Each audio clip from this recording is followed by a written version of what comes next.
Welcome back to the Goatworn Armcast. Back at it again with the saltiness and that good authentic shit posting. So, we have, as per usual, Guthrum of Norvik, who at this very moment in time is sorting his dinner, but will join us shortly. Just Eastern Things, and of course the Shire Reeve, plus your host, Goatworn Armband. How are we doing, guys? I know we did something a little different last week, didn't we? Yeah, we did. So I guess that bears some explanation. We had planned to do that anyway, as a joke between us. We thought it would be a good thing to do, and as it happened, we didn't actually have all of us available for the full podcast that we wanted to record afterwards. So it worked out that we did that instead. And it's our first collaborative shitpost. So landmark. But yeah, we looked at this group. It was kind of presented to us in various, I think each of our pages has had this group shown to us and put our way, this Harrow Viking Nation. And I think there's very little to say on it other than just laughing, because at the point you're wearing this and you're telling inquiring members of public that you are 100% accurate to Viking Age history, there's no helping you at that stage. Well, they are 100% authentic to Viking Age history. I thought this was an exact representation of how Vikings looked. Viking Age history in Mount and Blade? Or are we talking about, Viking Age history in like horrible histories? Or like, I could keep going down this list. I have heard of this thing called the Real World, but I don't think I'm in it. The bit that got me, and it kind of said everything about their logic and their thinking around things, was when somebody asked about the armor, they're wearing gambesons. He said, yes, this is early Viking where they didn't even have coats of plates. So they're still operating on that Dungeons and Dragons, like Warhammer logic of, well, they didn't have a heavy armor, so they must have just had light armor. And then they just search light armor. Gambeson, I suppose, comes under that category. And I go, oh, they had light armor, they must have had this.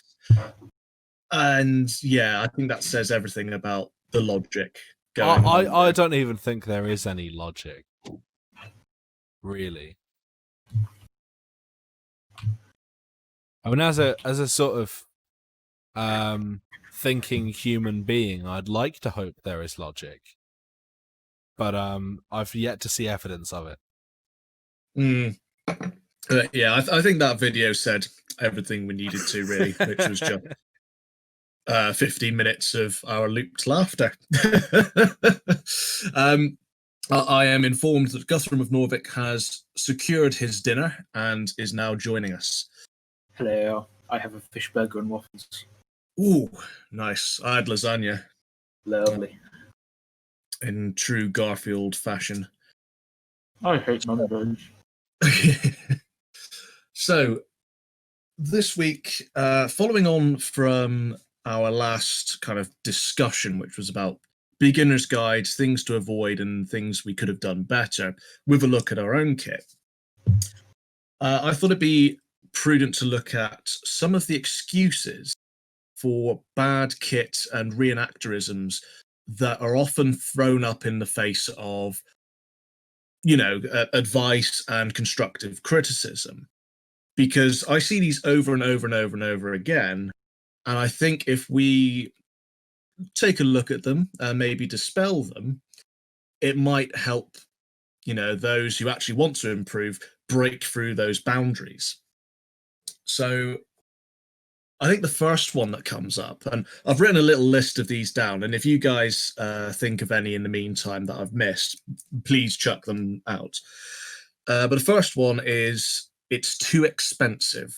That's the really big one, I find. That is the big one. That one I see the most. It's too expensive to get things right. So, Alex, what do you say to that? So I think The big problem with the too expensive thing is the people who say it, generally speaking, and this is a generalization, usually don't know the best suppliers for the things they're trying to buy. They don't know where to get the best handmade clothing. They don't know where to get the price to performance. Obviously, like, we're not saying skyrocket expensive. We're just saying reasonably priced for what it is. They just don't know where the suppliers are out there, and the problem is sometimes they might not even ask the people already in the group who know where to get these things. Yeah, I think there's also an element of not knowing the right places to look, because I've seen a lot of exquisite kits advertised in Facebook market groups and around the web, but you do pay the premium for it. To be fair, I think there are people who have the attitude of oh, you must spend several grand on reenactment or you're not a reenactor, but those people can quite frankly go frack themselves.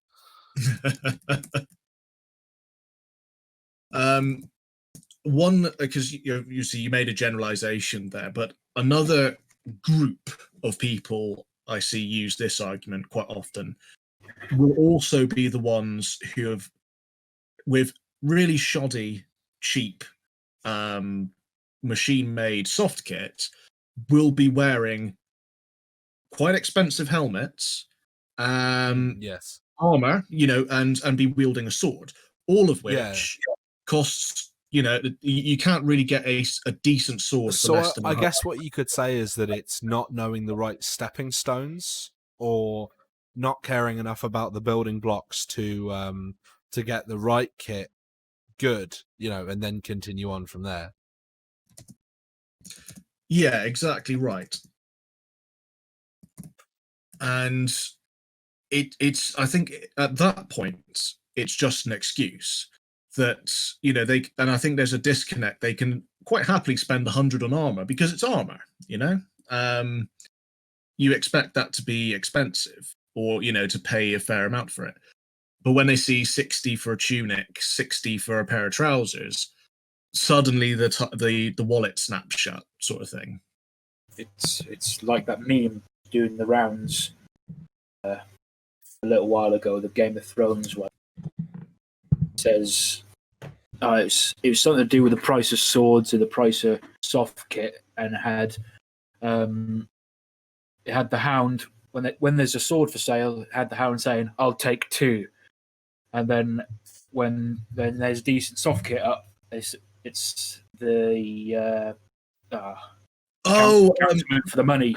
Pycelle with that's the one. That's the Treasury Bear, a SpongeBob version of that as well, where he's reaching into his wallet, and there's quite a few of that type of meme going around. Yeah, I think it's just a real shame. Like I say, it's not necessarily anyone's fault. It's just like it needs to be sort of taught. It needs to be a sort of learned behavior that all reenactors sort of grow into, that they try not to make impulse purchases. Yeah. Do you think, though, going on that, the reason they're doing it is because A, they haven't actually got much of a care for history, to doing it because they want to go in and fight, quotation marks, yeah, or because the group they're joining lacks the knowledge because they went into it because they want to think fight that's a very good question. and play Viking rather than recreate. I say Viking is abroad because you've got Slavic, Norman, Saxon, etc. Yeah.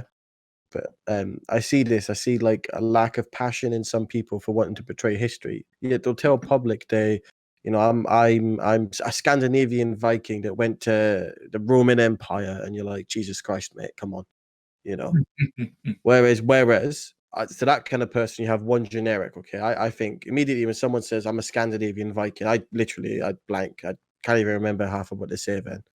But if someone was to tell me, "Oh, I'm a Saxon farmer from Wessex," You know, I'd probably have more an interest in that, and I would guarantee 9 out of 10 times that person, this Saxon in this particular circumstance, would probably know their shit much more than this generic Scandinavian Viking. Yeah. And they may have much poorer kit, but it would be Yeah. better quality. It could be better quality. I've had this argument with people on my page before, and I think all of you have seen it or been part of it at some point, where people claim that not everybody can afford the best wool or the best linen out there. To which my counter for that is that, okay, that's fair enough, but you can afford 150, 200, 250 for a sword on GDFB.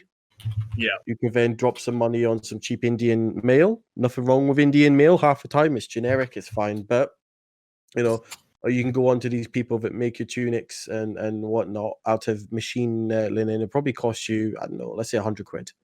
Okay, that's fine. I can name you 5 people in the UK now that will do you authentic hand-stitched kit, and they'll do you trousers and a tunic, usually together, and you're getting them both for 120 quid. I know you say the lack of people aren't there the lack of knowledge is there to get the stuff, but I don't think it's knowledge as much. I think that probably portrays maybe 20% of it, but I think it's ignorance. I think it's 80% ignorance. Yeah. Well, do you think then that groups that aren't in it for the combat naturally lead to more sort of reasonable impressions? No, or aren't maybe purely in it in for the the UK. combat? Maybe in the UK. But there are groups, and I'm like a broken record every single time I say this, but there are groups out in Poland that do zero combat or very little combat. They're primarily living history, and they put every single group I've seen in the UK, bar Wolf Ordinance, to shame. Because these people are in it as a passion to portray early Slavic culture. Rather than generic. That's what I mean, though, is people who are purely portraying living history having better impressions than those that are sort of combat wombat groups. I think there's so just as a constructive one for those listening who are thinking of getting into it and want to avoid this, and we're saying that it's expensive is an excuse. If we put up an example of, here's a helmet you can get on eBay for 80 to 100 quid. And here we'll put up... my helmet cost me £30 from Armour Arena, and it is awesome. But the best, if you're going that way, actually, if any member who's doing Western comes to me and they say they need a entry-level helmet that they can go ahead and use at pretty much any, I don't know about Reggae, but Vike events, and I don't like using the website because it is what it is, but GDFB sell a helmet under the Viking side that I own myself, bloody somewhere, I can't remember. It's called the Olmutz nasal helmet, and it's like a bog standard nasal. It's circled at the bottom, and it's got like pop rivets all the way around. It's not like the most accurate down to a T, but it's been approved by the Vike to use at the majority of their shows, and it's £80. And I've been hitting the head Eastern and used it, and it's been fine. I mean, nasal helmets are very hard. It's very hard to get one that's wrong, really. My example that I was going to present with spectacle helms, the sort that you can get on eBay for 80 quid, or that horror show that History with Hilbert shilled on his video about helmets, which was just a big advert for that Viking shop. Shame on you, Hilbert. You look at they're Shilbert, yes. Yeah. History with Shilbert. We have these helmets which look nothing like the Yarnanbu. Then you have a step up to the 200 range with the Wolfland type helmets, which again look more like, if they look like anything, would look more like the Vendel helmets.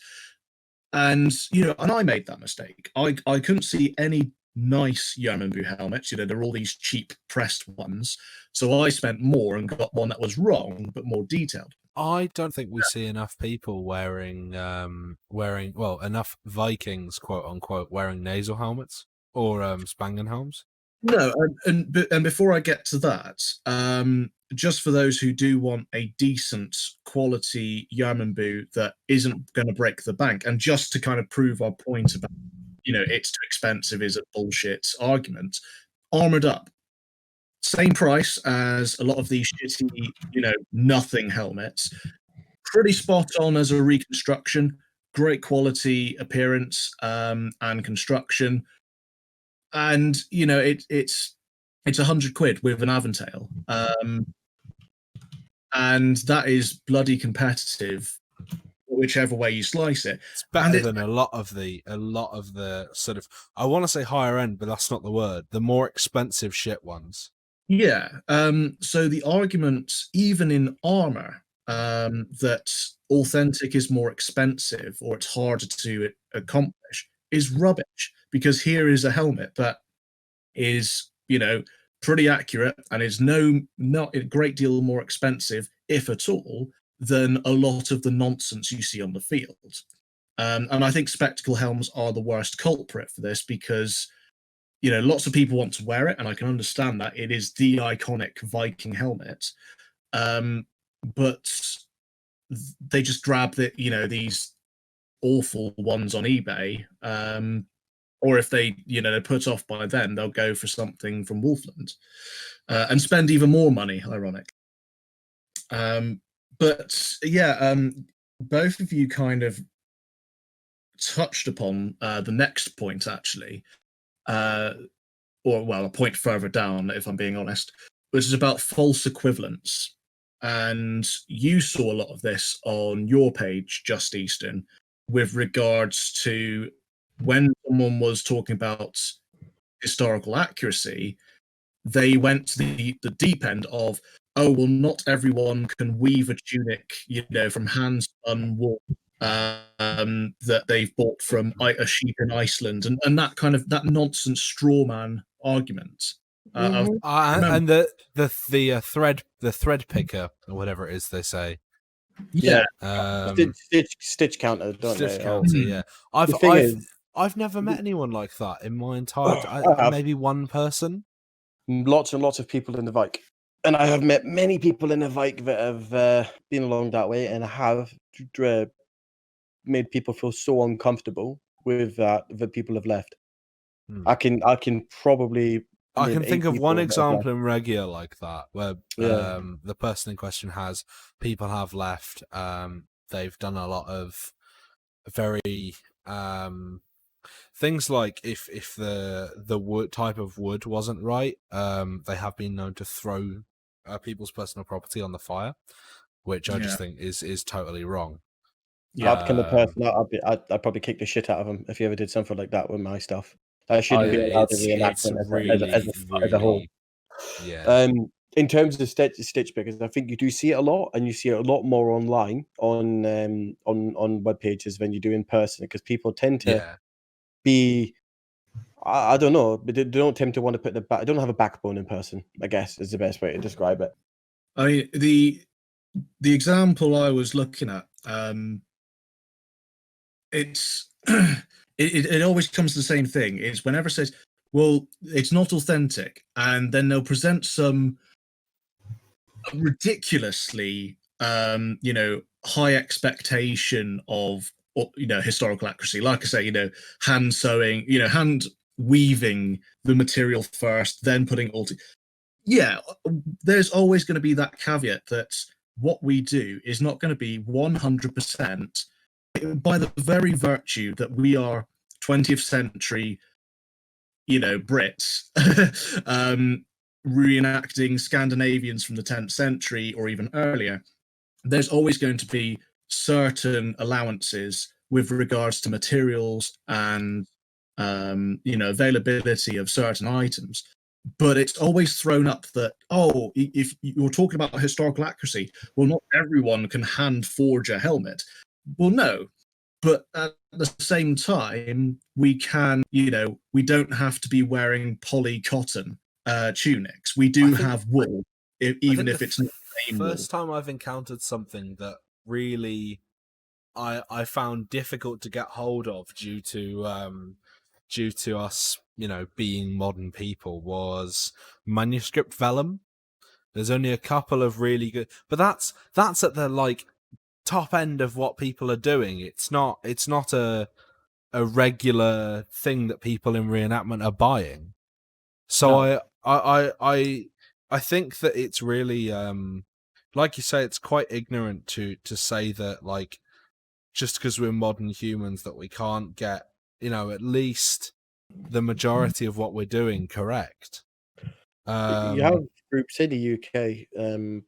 I can't remember the Vike show, but it was a show set up, and someone in the Vike actually, fairly old chap and his missus, they actually do have sheep at home. They do take the wool and they do. I don't know the name of the process, but they reprocess it, I guess, at events using the best pathology that we know that they would be able That's to do. interesting. And they actually go ahead and make stuff. I'm talking 2 years ago now, so I couldn't tell you who it was, but it's not that it doesn't happen. Not many people do it, but it does. It does happen. People can do it.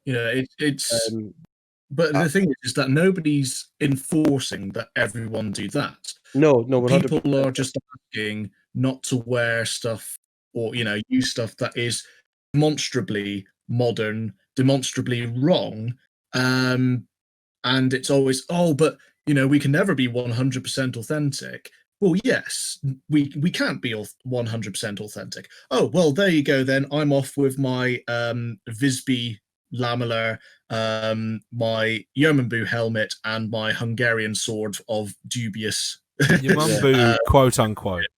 My counter to that, though, is no, you can't be 100% accurate, but would you rather be 20% accurate or 90%? Yes. Yeah, exactly. You know what? So at the moment, as we discussed in a previous episode, my kit isn't where I want it to be in terms of Norwegian stuff. So having liaised with a couple of experts, one has actually wrote a paper, and another one has a Patreon where he's doing like a So paper that's thing at the moment. Thomas. Yeah. Yeah. They pointed me in the right direction. Over the course of this research, now we're taking his research into account and whatnot. I'd say there's probably been, a couple of weeks, if not months, worth of research in there, which might sound like a lot, but reenactment's quiet. I'm managing to get a tunic made for me from linen imported from Portland. That's been created out there by some kids that get paid by the government to reenact Slavs. Some kids, mate. Children are getting paid by the government to sit in these centers and recreate Slavic life. That's pretty cool. That stuff is coming over, and I'm going to have a tunic, the one with a square at the neck with a little button bead thing. Is it? Yes, that's so the. I'm having that yeah, done. the And linen the shirt story from behind Scotland. it is more impressive to me than anything else. Yeah, it's. I think my issue is more with the throwing up of the straw man.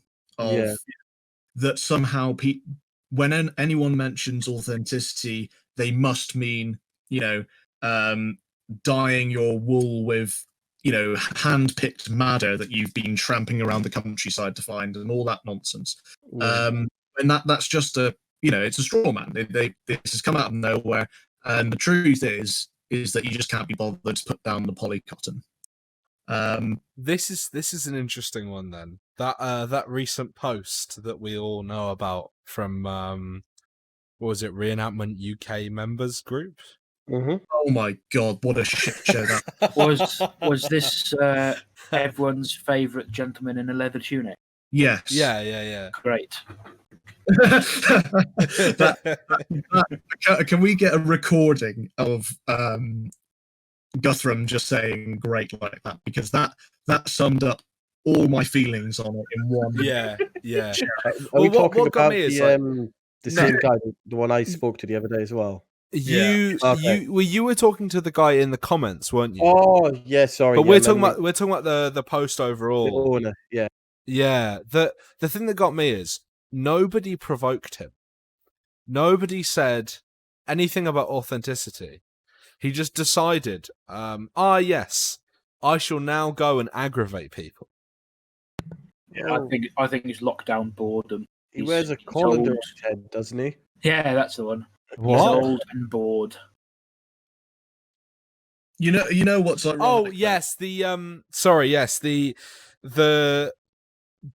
I want to go and wear a colander on my head and use sticks as swords, That's the one. something Yeah. like that.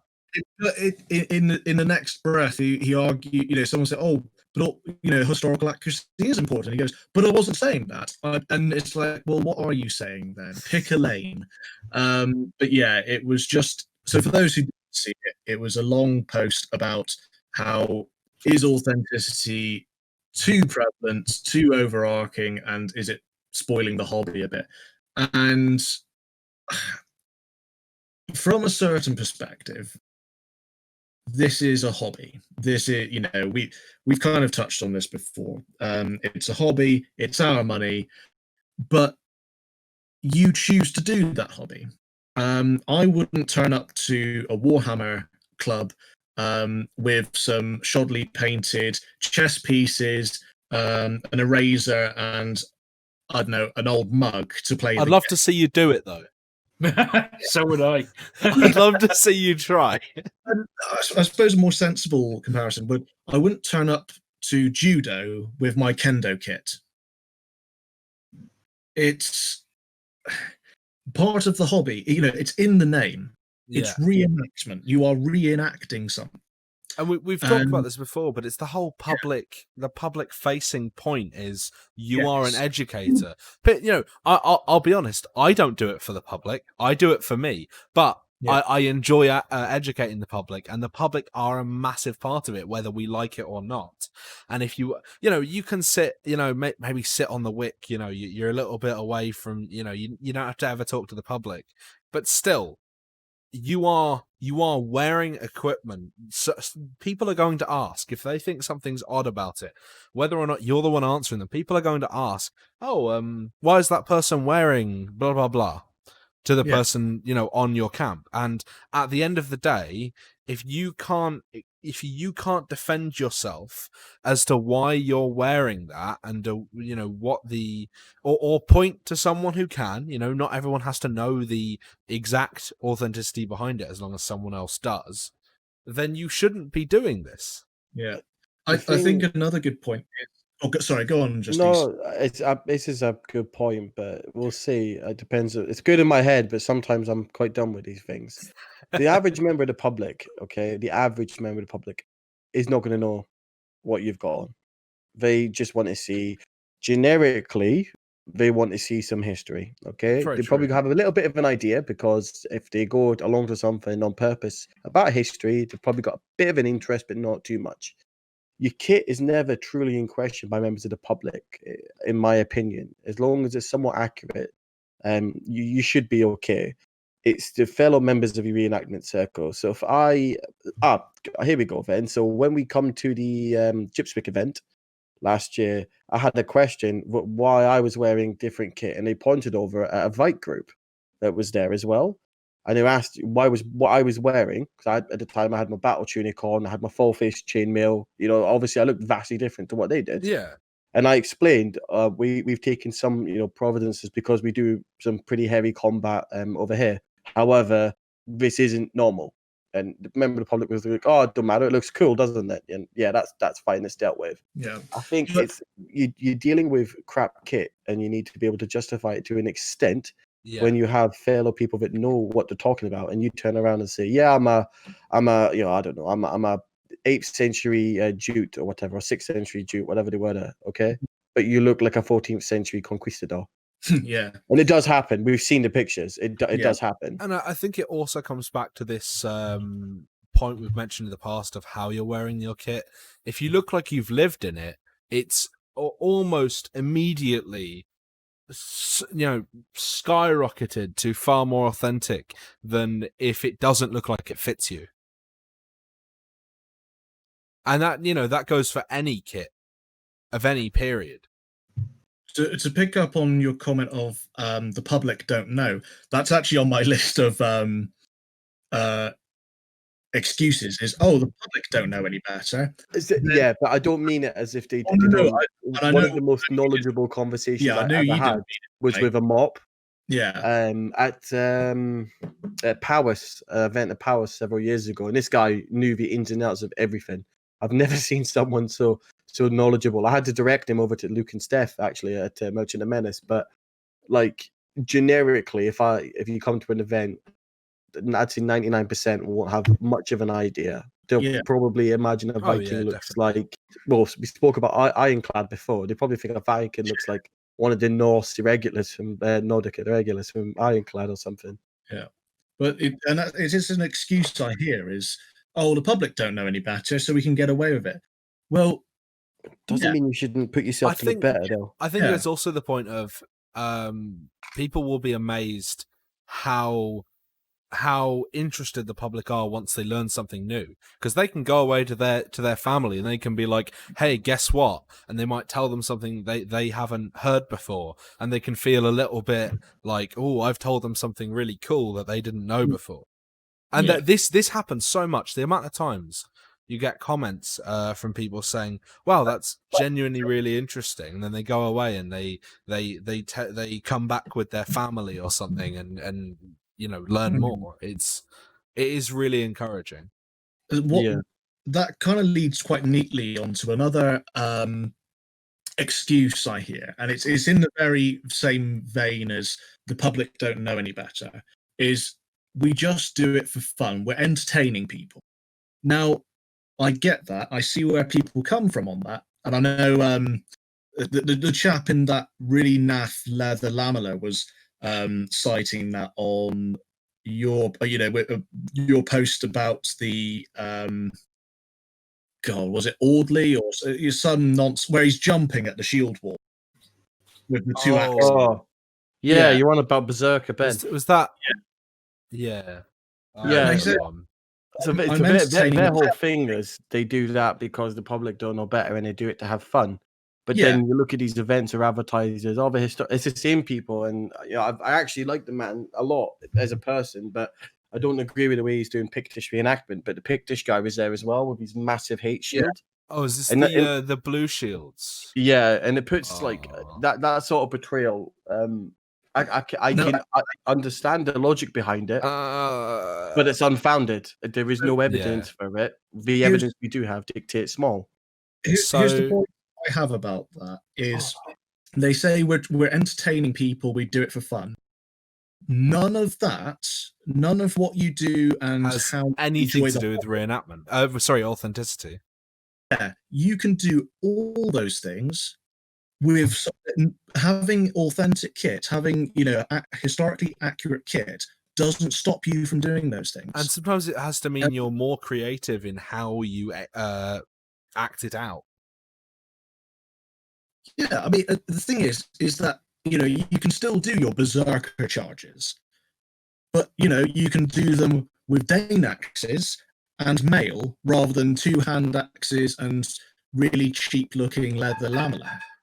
You can do your silly one-on-one fights where the other guy slips over and falls over when he's supposed to be the really powerful warrior. You can do all that whilst wearing historically accurate kit. You don't have to be wearing shit to have fun.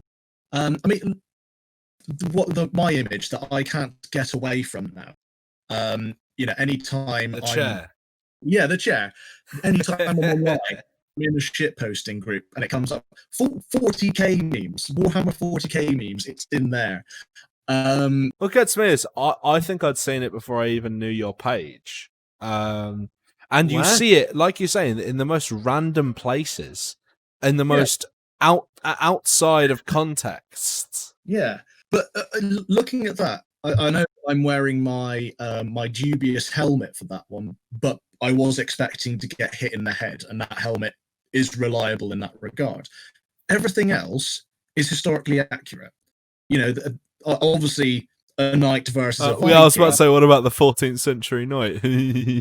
But he, in of himself, is authentic. We still take all our stuff seriously, off the field in living history and with it, the way we present our kit. But we're still having fun.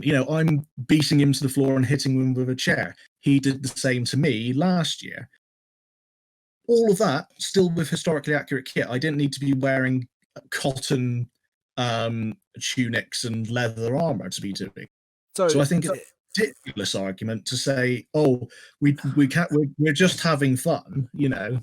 Here's an interesting thing we found is so at present I've got a few people from Regia in a group chat, and we were discussing the idea of doing a Shire court at some point. So, you know, I'm the High Reeve. We have a number of jury members. We've all got pointy hats on, and we judge people.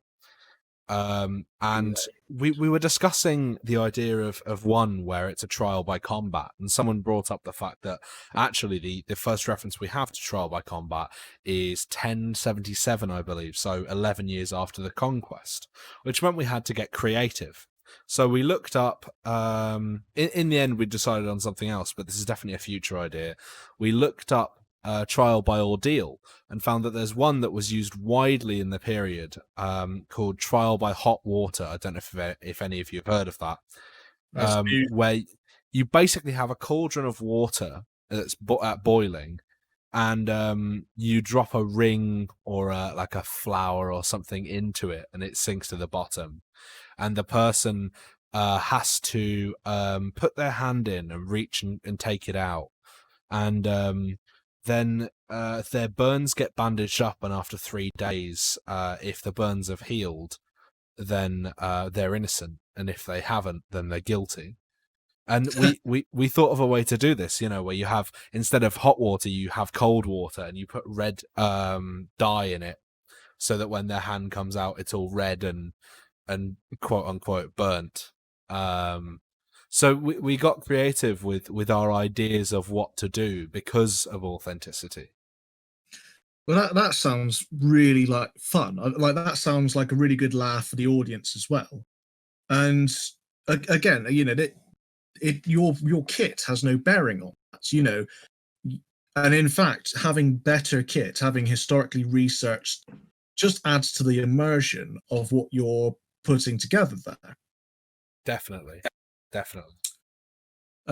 So I think those are the biggest ones that are, you know, that there's a few shitty ones that are just even out of context of reenactment are just dumb excuses, and these are what I like to call Kyleisms. I think we've heard every one of these from Mr. Kyle on the Just Eastern page. That old chestnut. Still waiting for him to fight me. Fucking prick. Did you like the I might market that little you know, toy arena set where you can fight, you know. Yeah. Take the banter, you know. You know, got a small man syndrome, fight it out in the ring. But yeah, that was peak little man syndrome. That was. One of them was, if they had it, they used it. And this one you see as an excuse for leather armor a lot. Classic evidence of lack. 1 minute, all right, because you've now spurred me. All right, if they had it, they would have used it. Okay, or AR-15s. I agree 100%. So where the fuck is the leather lamella? If they had it, they would have used it. It's not there, is it? Where's the fucking 5 foot? Single-handed swords they're using with 2 hands. Oh, they had it. They would have had it. It's not fucking there. By that logic, and then they this dictate was their own irregularity. It doesn't work. It goes back to the shit reenactment scene. You've got your 2 major, you know, your westerns, which have good and bad in them. I've seen bad from both sides. You got a lot of good and bad in Eastern and the other shit as well. But then you've got what I like to call the diarrhea, which is where Woofer and everything else sits inside of. And you look at, like, I think it's the Isle of Man or whatever the fuck's down south, wherever they are. Okay. Isle of Wight. Yeah, and these guys, I think I've got a picture. I'll have to poke it out. Okay, where it's our best pals. It's a Roman. Okay. I don't know how to describe it. He looks like a cross between Boudica and like Ares from Hercules, the animated movie. It's I can't like But yeah, yeah, I it's don't know. always an excuse for stuff someone's already bought. No, It's just Easton, not, he's an here's- authentic Viking. Yeah, and Yeah, I'm an authentic fucking Scotsman. it's never, oh look, here's part of a discussion I'm having on this item that may or may not have been traded to them. It's when they've already bought a piece of kit because it looks cool, and then you go, well, what's the evidence for that? Oh, if they had it, they would have used it. It's always to excuse bad kit they've always bought. It's never, the other way around. Yeah. It's common sense is another one, and it's very much the same thing. It's like, oh, it's just common sense. They must have had light armor because they had heavy armor. Yeah, they did have light armor. It's called a shield. But It's called your sternum. The thing, like I tell people about them, and I wish Ross was here actually to speak to him about. But if we look at Lamella as an example, okay, so the segmentum crap or whatever the hell it's called. I'm not good at pronouncing things here. Come on, it's been weeks now. I still can't do it. But like, those fell out of fashion because they're not as effective as chain. When mail There was a obviously become more Byzantine widespread. source you were talking about with Hadrada. I remember The you scale mentioning. armor and such. Wasn't it the Emperor said that that Hadrada's mail was better than the Lamella they had? It was Constantine, and it wasn't specifically referring to Hardrada. It was referring to the Varangians. Okay. Their European mail that they brought with them. Because generally speaking, and there were obviously exceptions, the Europeans that were coming over were already professional fighters. You didn't get just farmers sailing over, then being equipped by the emperor himself because they hadn't brought anything with them. You had to be a fighter in the first place. Mhm. And generally speaking, if you were, you'd bought yourself some mail or acquired it. Now, Varangians may well have been equipped with lamellar armor because they couldn't get mail while they're over there. But yeah, to stay on the point, mail was considered a superior armor. It protected you under the arms. It didn't have biodegradable thonging holding it together, and you had to destroy mail before you rendered it unwearable.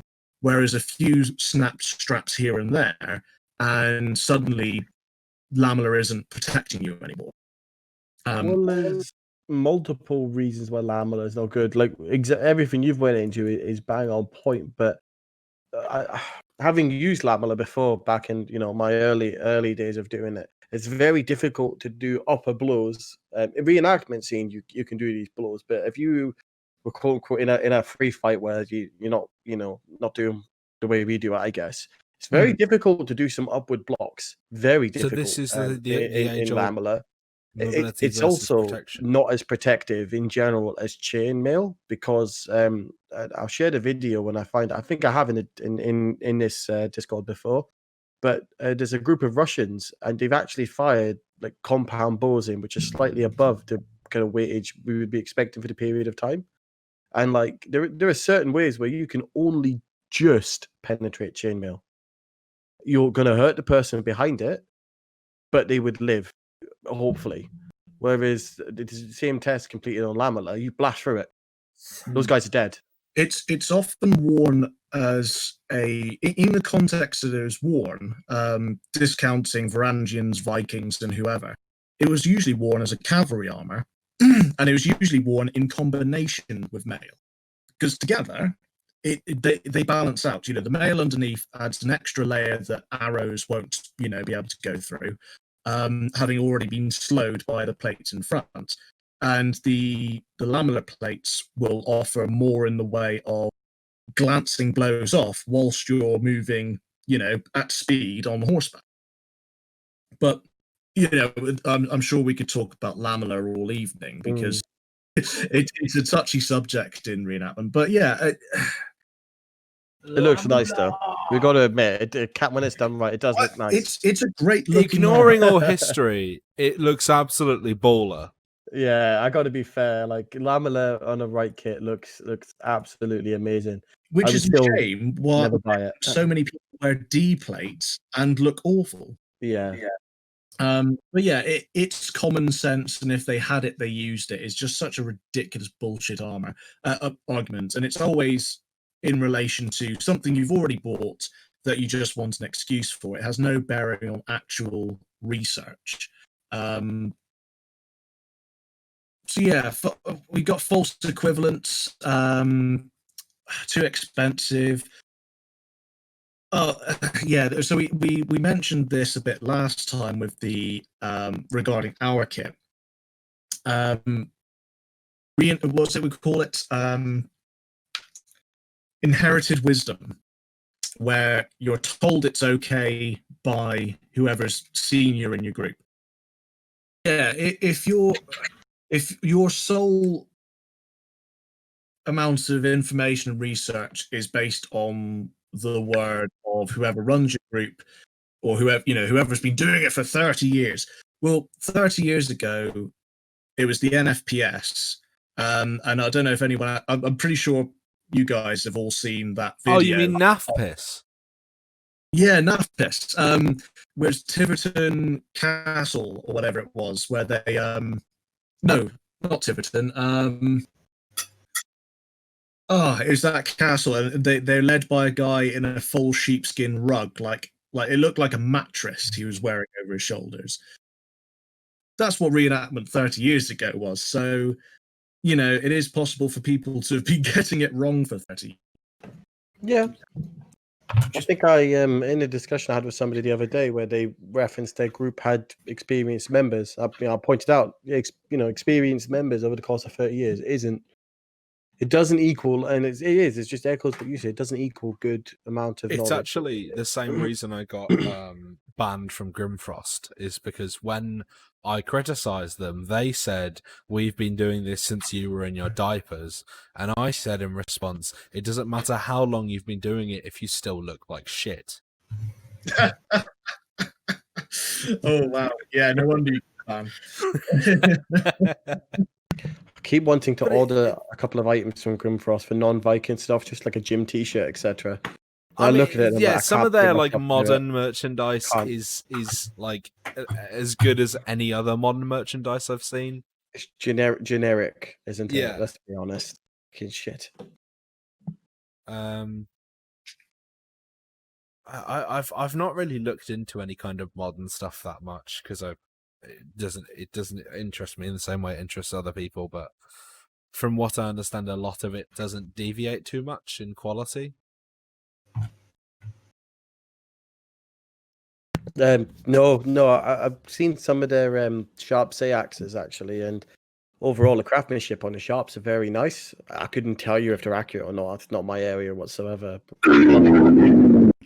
Yeah, that's. I was going to say, when's the ghost going up there? But there he is. But they're terrible. They look lovely though. They do look nice. They look well made, but they are not saxes. Yeah. I think that's the point between craftsmanship and authenticity, because I've seen that come up before when like someone's got a really nice piece but it's not authentic. It's like if I didn't have my authenticity hat on, I would tell you that is a gorgeous knife, but for the context, Yeah, I think that covers most of the shit arguments that people come up with. And it's always to excuse bad kit. And what I think people should take away from this is there's no reason your kit could end up with you on here in our Farm of the Week session. It's not any more expensive to do your kit right. I wish we never had another Farm of the Week. I wish nobody ever had to be on Farm of the Week, because then there would be no problems in reenactment to do with authenticity. Yeah. It would mean that we'd be out of a job. No, we could still talk shit about other stuff. We are salty boys. We will always find shit to talk about. Yeah, we'd we'd suddenly lose a lot of relevance, you know. It's literally what we're built up on. We'll end up like those old codgers who glorify the NFPS days. Like Back in my day, all of the back kit in my was day, shit. the Farbs. It's like, I've oh, had this helmet for 40 years. And it's still shit, Hilbert. I've been shit posting for 10 years. I know what I'm talking about. Oh dear, look at those poor bastards. Someone comes along 10 years' time, decides to set up a page dedicated to shit posting on bad authenticity, and we're just here like, you sweet summer child. Oh man, that'd be great. Shall we, having just as a break before we do Arm of the Week, I've got a couple of questions posed to us, so we can do a little Q&A before we move on to the next bit, and then close off with some Farb goodness. So let me find these. Okay,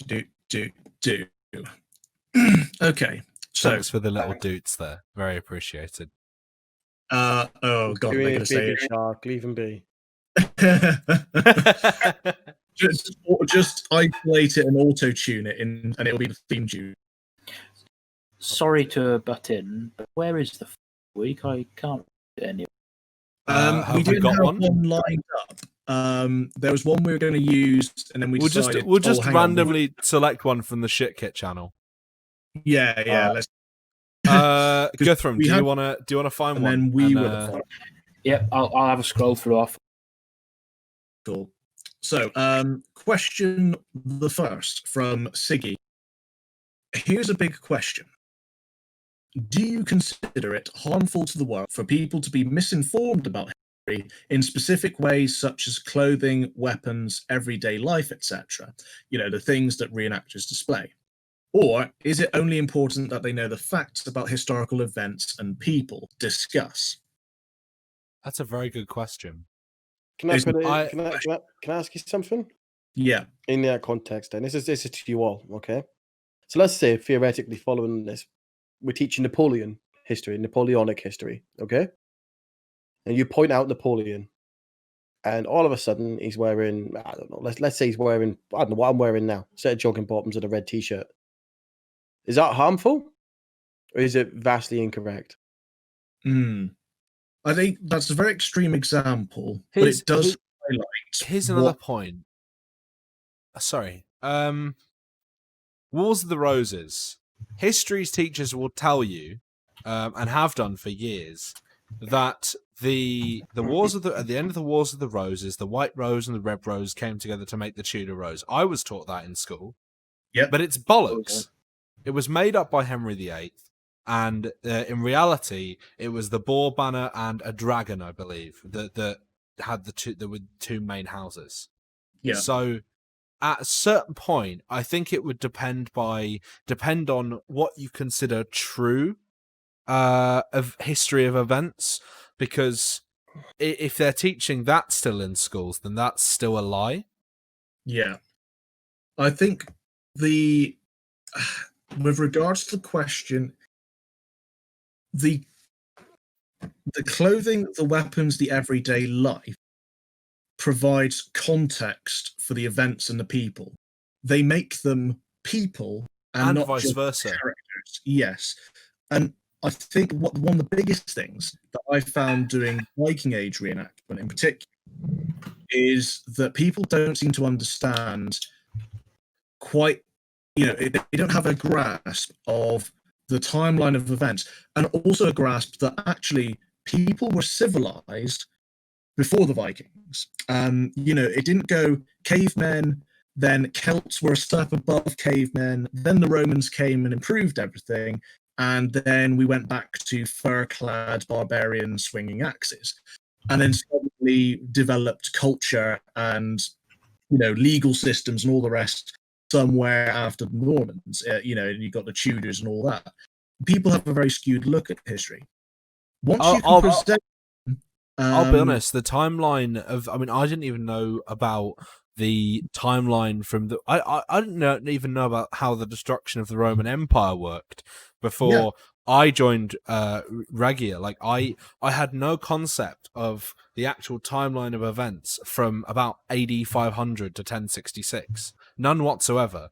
I couldn't have told you the difference between the Christian Anglo-Saxons and the the pagan Anglo-Saxons. I couldn't have told you the difference between our man wearing Sutton Hoo helmet and our man wearing Spangen helm. I couldn't have told you that. It's wherein actually there's massive differences between the migration era style and later. Those of you, but you know all those events. You know the sacking of Lindisfarne. You know the Vikings. You know 1066. But when someone is presented with, here is a Scandinavian man from about the 10th century. Here's what they look like. And they look and they see dyed clothes, well made, tailored, with, decoration, jewelry, very fine, belt buckles and all the rest of it. Suddenly, there's context. That is a people. That is a civilization. That is a group of, human beings. And suddenly you have an insight into how they lived. And suddenly, I'm saying suddenly a lot, sorry. You're suddenly saying suddenly a lot. All the events make more of that impact because you now have a good idea of how a person lived back then and why events and things were done as a result. You suddenly understand why people didn't wear furs because you see the wool clothing and you notice that it's fire retardant, it's weatherproof, it's warm, it's breathable. And I think those go a long way to humanizing the past. So it's not just, oh, look, here come the hairy barbarians of the north. It's a people, it's human beings who had art, they had stories, they had a life. And I think weapons, clothing, and everyday life are, for that reason, just as important, if not more, than historical events. Because events I disagree. I think the Vikings were just hairy barbarians. Oh, fuck you. Yeah. Something I would like to add. Go for it. Because I know it's going to get brought up in an argument sometime. Yes, the Vikings did wear fur. It's the way you wear it that's the problem. Inside the shoes, isn't it, and such? Normally as a trim or a lining. Yeah, I mean, obviously I was referring to over the shoes. Of course, the mantle, the fur mantle. Yeah. But yeah, so that's, I think, I know I kind of dominated that a bit. I'll leave the next question to you guys, but that in my opinion, is the answer to that question. I think you hit the nail on the head. It is head. harmful to be misinformed about those things because it skews or it alters and distorts the events and the people in people's minds. Exactly. I'm going to buy some Grimfrost boxing gloves just to piss you all off. You can buy what you like, You know what? Could you imagine having a video? I can't even argue with. Of getting sucker punched by a Grimfrost fucking boxing glove. I think of nothing more humiliating. We'll put that in the gag reel. No, I think of something more humiliating, Tom, would be getting hit by a really shit quality Grimfrost sword. That's what explodes over your head. Humiliating and dangerous. I've literally had that happen to me before. Oh, fuck. Beautiful. Fucking flew off into the audience. Oof. Another reason not to buy tea. Field day. Is that a Vike event as well? Oh shit. Yeah. Damn. Are we moving on to this, guys? You know what? To be fair, sorry, just to come back, I've just thought of something. Just to come back to the conversation about, and this isn't necessarily about authenticity, but generally speaking, I've found that from as far as I can tell, the Eastern guys and the HMB guys tend to buy better quality stuff. because they have to. they've Yeah. learnt over time how shit quality stuff can All right. Do we all dramatically agree armor fail. class is incredibly strong? Yes. Oh yeah, Yeah. durable swords. One of our lads is no longer in the Eastern scene. Hit a guy so hard on the head. Not only did it crack the man's helmet from Cram Gok, which is 2.5 millimeter one piece, okay? Fuck. It cracked the helmet and exploded the armor class sword. Jesus too Christ. No, it was absolutely fine. For the event, it was absolutely fine. Okay, yeah, you are right. We do need to buy higher quality stuff because unfortunately we're hitting.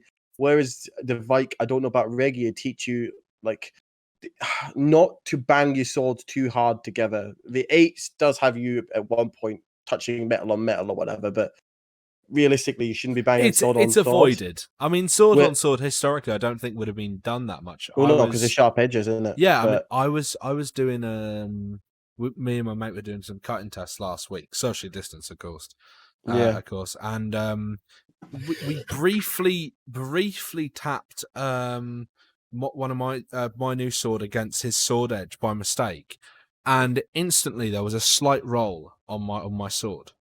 So it just wouldn't have been done, I don't think. So the second question is from Leaf, aka the best beard in my group. We all like a rap, but how much do you think, and if so, to what degree, the focus on combat in reenactment by some harms the overall authenticity and representation of the past? For example, over-modified kit for safety, neglecting to tell or explore a social narrative, and in quotation marks, for Odin, super cringe Viking eliteness, etc. So I'll give this one to you guys because I sort of hijacked the last question. Is it all right if I go first? I have quite a specific answer to this. Go for it.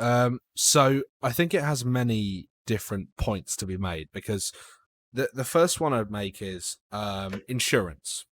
Some groups, not all, my one isn't one of these ones, require minimum protection level of helmet and gloves, I believe. Yeah. So, for example, the Vike require helmet and gloves, which is why every warrior on a Vike battlefield will be wearing a helmet, which, as we all know, isn't strictly authentic. In fact, the evidence we have suggests that the majority of them probably wouldn't have been wearing a helmet. Now, the other stipulation I'd say is Regia, for example, we don't need that minimum safety level. We train differently so that we can be wearing nothing more than a tunic and trousers on the battlefield and hypothetically be safe with the way we fight. Generally speaking, as a lot of the larger events, though, you will see everyone wearing helmets for safety reasons because we don't necessarily trust in how other people do things. That's just a general safety thing. But one of the stipulations I'd say that we see in the regulations, which I think is a massive part of it, is the expression less over-engineered. So less over-engineered combat gloves is one of the expressions you'll see in our regulations. So they make the stipulation of pointing out that combat gloves shouldn't detract from your impression. That shouldn't be the most noticeable thing on you. And I think that's a massive part of it. I think striking a balance between having a reasonable looking impression, ruined by all the safety kit you're wearing, or having, no safety at all but perfect kit I think that's the really important point. You see a lot of combat gloves. You see a lot of cricket gloves, or at least in my experience in the years I've been doing it, I see a lot of cricket and hockey gloves around, and I really, really dislike them, like heavily dislike them, because the price of doing them and putting some leather around them. I've name dropped them a lot online, so you guys have probably seen. But you can buy a set of Uriaslav Leatherworks gloves, which Are these the mitten ones? Yeah, I own a Because pair. I have to say, they look good. I own a pair. I think my group collectively have probably 12 pairs, and we have some similar mittens from other suppliers. And I've used them in both the Vike combat, and I've used them in Eastern and in Hostile, where hands are actually a target. And not only are they comfortable, but they're well made. They don't look like complete crap. And I think it's £65 for a pair plus postage. Well, if it's the ones I'm thinking of, they look like the evidence we have for mittens. They're a bit bigger, obviously, because they're padding the protection, but they're It's far got, more reasonable than. It's steel plates on the inside. Yeah. So But and they're not that heavy. They're incredibly comfortable. Yeah, all they're things quite considered. nice actually. I must admit those are the best sort of Eastern style ones I've seen. I mean, I personally don't go on I don't go on a regular battlefield with anything more than just a pair of like the leather work gloves that I've dyed brown. But I wouldn't do that if it was another style of combat, because it's just and there are negatives and positives to both. I've had hand hits before that have been a little bit nastier than it might have been if I wasn't wearing if I was wearing something heavier. But obviously that's the trade-off you go for, I suppose. Yeah, I think that's interesting points.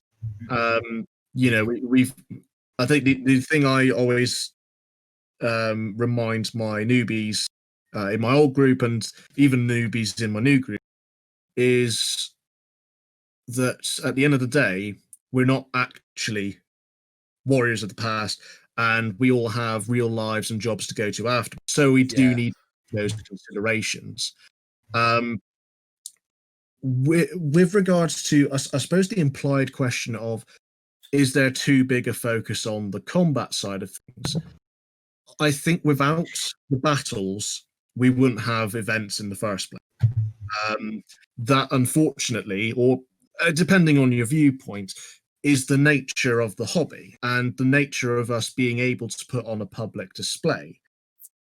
Because what I've found is the people come for the battles, there's no doubt about that, but they stay for the living history. And I think the important thing is if the hobby was just fighting, and even with all authentic kit on the field, if it was just the fighting, I think it wouldn't be as relevant. And I think it would very much give a skewed version of the past. It's, there's just those battles. You wouldn't necessarily get much from it other than entertainment, even if everyone on the field was wearing historically accurate kit. But with the living history, and that being there all day, that audience members can come up, handle items, talk to people, and see things up close and personal. And this goes back to the previous question about weapons in everyday life, how that's important next to events. You get context for the big fight that's about to happen. Hastings, for example, is a nice big event we all go to. You've got that battle that everyone looks forward to in the afternoon, public and reenactor alike. But during the day, the audience are going around, they're getting to meet Anglo-Saxons, they're going to meet Normans, they get to hear about the perspectives of both sides, what they would have been wearing, what they would have been doing at the time. So I think as long as you've got that balance, that you've got the living history there backing it up, I think combat's a good thing, because it draws the crowds in the first place. The for Odin super cringe Viking eliteness, I think, comes from the sort of reenactors that we kind of take the mick out of, who want to live, my ancestors, that kind of thing. And for that, they're more concerned with that than the history, and they want to build up their own little, I don't know, warrior cult. But that's not really got much to do with reenactment at large, I think. That's, you're going to find that in or the public. Sorry? Or the public. They could just do it outside of reenactment. If they want to make this where all is fight for my ancestors. This comes back to the post we were talking about as well. Like, just go and do LARP. yeah. I mean, That's it. know. Sounds like such a shitty thing to say, like such a dismissive thing. Say, "Oh, just go do LARP." But genuinely, there are people I've known who have been in my previous group, who I've seen around. They would have been happier being, Bjorny.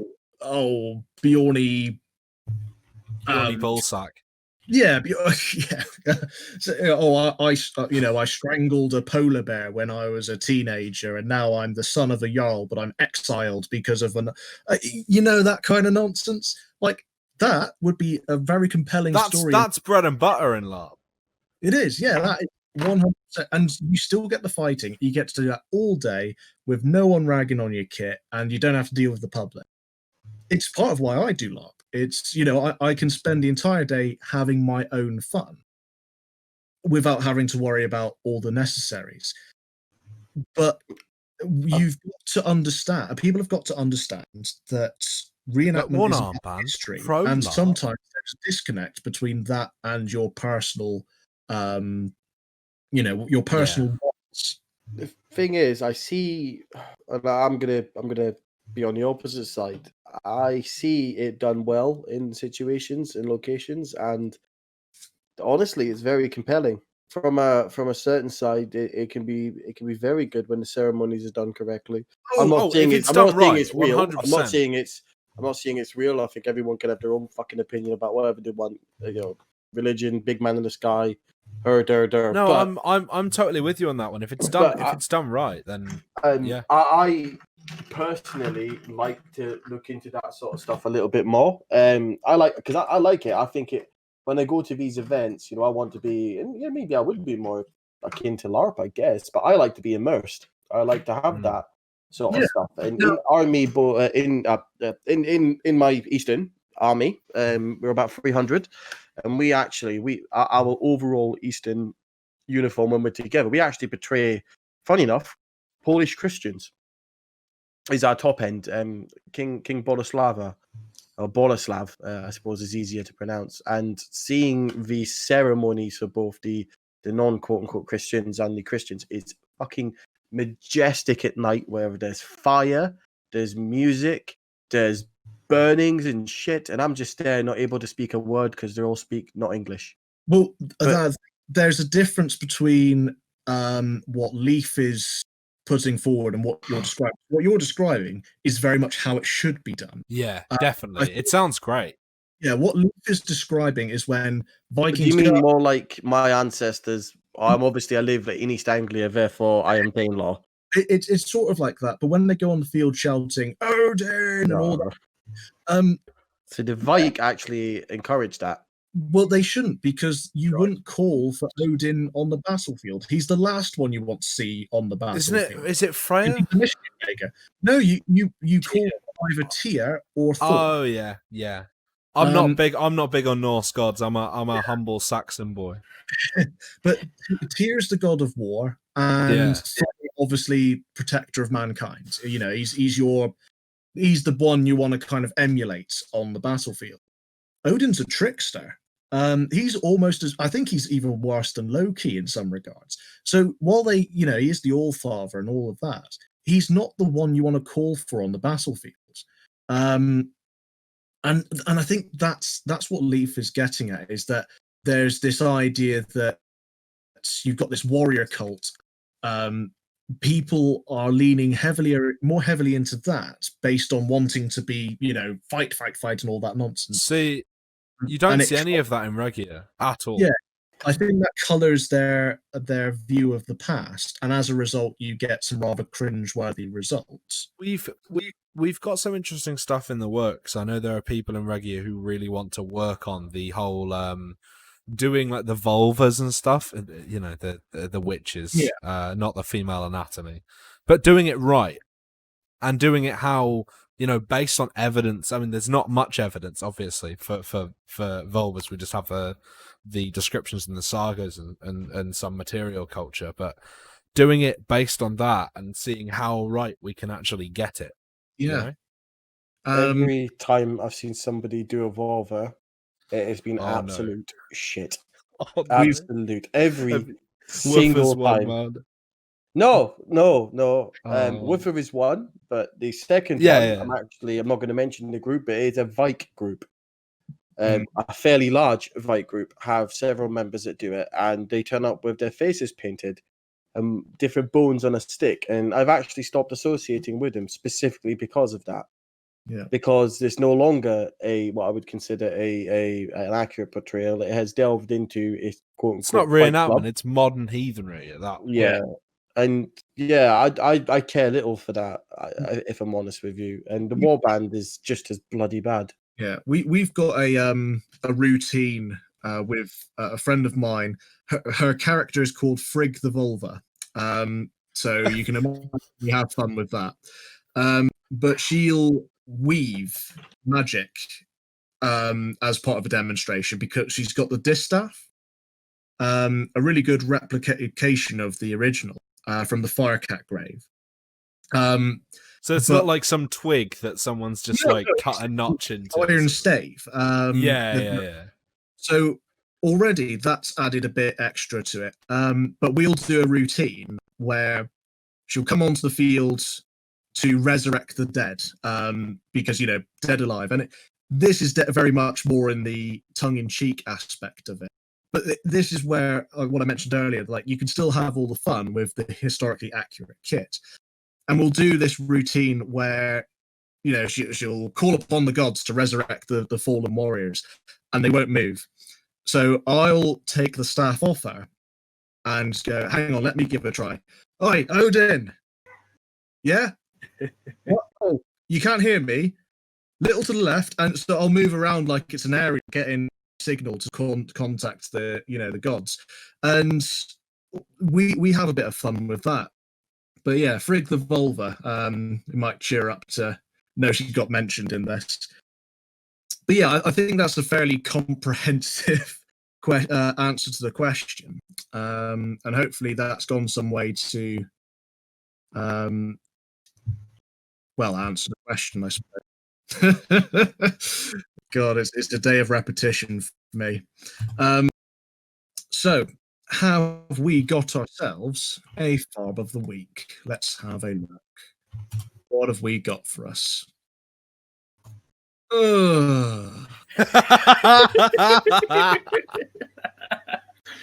had to scroll back quite a ways. That's such a perfect reaction. That's one of the first pictures we actually put in the shit kit channel thing. We've never actually had them on. Yeah, I think the worst thing for me, and I know we'll get it stuck into the details and the nitty gritty, sure, but the worst thing for me is that at a distance to the untrained eye, It's that making looks an fine. okay Norman.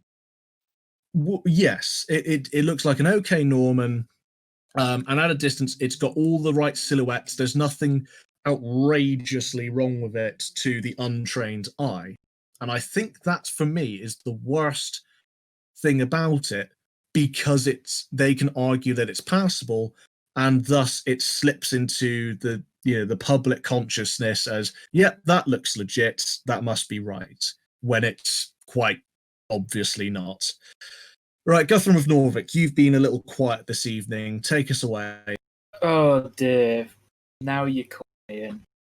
Let's see where to start. Really, I'm always quite good with the little things, so I think that's what I'm going to focus Just to on. say, so we're just focusing on him, not the people around him. Yeah, sod the people around him. Just the chap in the front with his arms. Yeah. So, like I say, I'm very good with little things, so I'm going to point out the little things. Box pouch on his belt. That's a bit. Ugh. He's got a belt that's far too long. I mean, what's that? Down to his knee? And typical reenactor's not a belt. And what the hell is going on with those winnies? With those winningas? Yeah, he's got. I think it's some kind of tablet band, but it's wrapped far too long around it as an extra. Looks like they all bloody have it. Yeah, they seem to. To be fair, he's the best of them. Like his he, kind of. I think if he removed the tablet, the leg wraps would be very passable. Also, something I've just noticed is his boots. I can't tell from this, if the boots themselves are authentic, but they have hobnails on. Yep, that was what I was going to come to next. And he's I wearing. I can understand hobnails from a health and safety. Oh yeah, I can understand them in the modern sense. He's also I can't say enough about his trousers to tell from there, but he appears to be wearing a Norman style tunic, sort of 12th century split tunic, and I don't even know what that sort of jerkin he's got on is trying to be. I don't see the point of him wearing it. What, say that again, sorry. I don't see the point of him wearing it. He's not wearing off the top. Yeah, I mean, it's sort of in the place of a surcoat, but wears his mail. Yeah. I don't understand it. That tunic the colour looks a little... I don't know, that red's achievable, but it's still a bit... It's not that it's unachievable. There's something synthetic looking about the tunic, and I can't place it. I know what you mean. I think it's the yellow trim on it makes it look very... artificial? Synthetic? Yeah. Artificial. I don't know, it looks okay. I think also the shield's a bit small. Not by much, to be fair, but I think it is. It's difficult to tell when you can't see his elbow. And the what was I going to say? The gloves are a bit obviously gardening gloves. Yep. That's the sword's got a rather. See, this is the thing. I can't tell if I think he's trying to be a Saxon because of the shield and all the other people with him and so on. But then he's wearing a Norman-style tunic and he's got a Norman-style Brazil nut pommel sword with a narrow blade. It could be like the typical. If you're talking 1066, yeah. If you're talking 1066, still the split tunic wouldn't necessarily be right. I have a feeling he's gone with Osprey. Yes, it's possible. That's what the leg wraps remind me. One thing I would say, the helmet looks okay.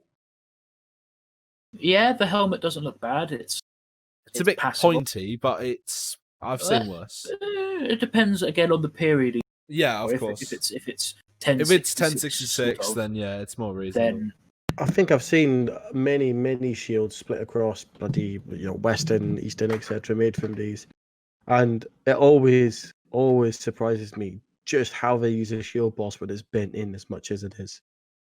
Like, good God, their fingers must be ruined. That's like you've used your dog's bowl. That's not a boss. I swear, okay, that I don't mean to name these guys' names, but once more, Poland, as an example, Kramgok, £6.50 for a 2.5mm shield boss, which is basically indestructible. Can we get a link to that? Yeah, sure. Like, my baseline for a shield boss is £20, but that blows that out of the water. Mad. We buy them in bulk when we build them, so I'll give you a link right now. I'll tell you what, I'll just give you a link to his shop because I swear I shill him in every single podcast, but I truly believe his stuff is exceptional. Well, at least it's shilling for good quality, unlike certain others, Shilbert. Oh, dude, this is it. To be fair. To be fair to Hilbert, I think it was more of a case of they sent him that and he kind of had to say something. But you got to say something. Put it in the bin. Get in the bog. Fucking hell! Like Hilbert, yeah, if he listens, I was surprised by that. Good luck at wherever he is. He's doing obviously better than we are. Okay, but if you shell out for absolute shit, then good God, what the point is your channel supposed to be? You're not portraying history. You're portraying shit. You can't educate the public and then turn around and go, yeah, this helm's kind of okay for the price, and it's got bloody square oculars on it. Mate, have you seen the Watchmen movie? Yeah, it's Night Owl is less owly than that helmet. Yeah. Oh, God.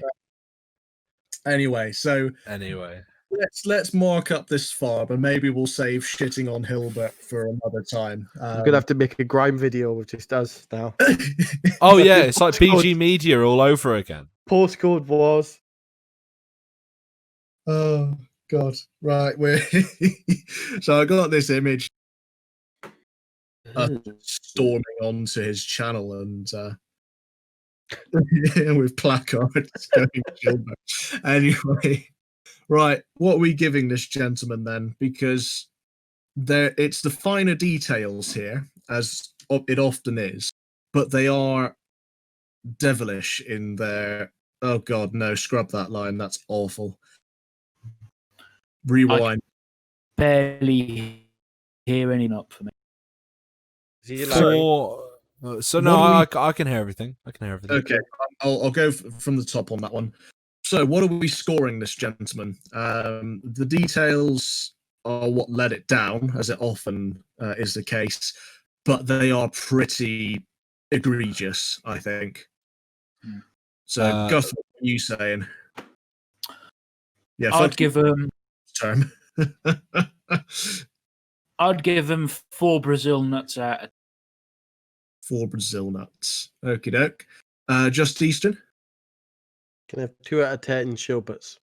2 out of 10 Shilberts. I'm gonna say 3 out of 11 budget 1066 era Anglo-Saxons. With the emphasis on budget. I'm gonna go with 4 unnecessary splits in a tunic out of 10. No, but you can see his crotch. That's why they do it. I don't want to see his crotch. Not why. I want to see. Where is your head at, Shire Reeve? It's also not why they do it. See, I tricked you, didn't I? Look, the only crotch I want to see is Ross's.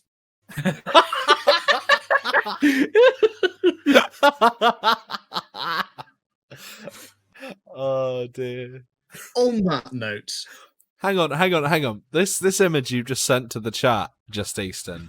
Where did you find this? And I don't mean the text. I mean as a stock image.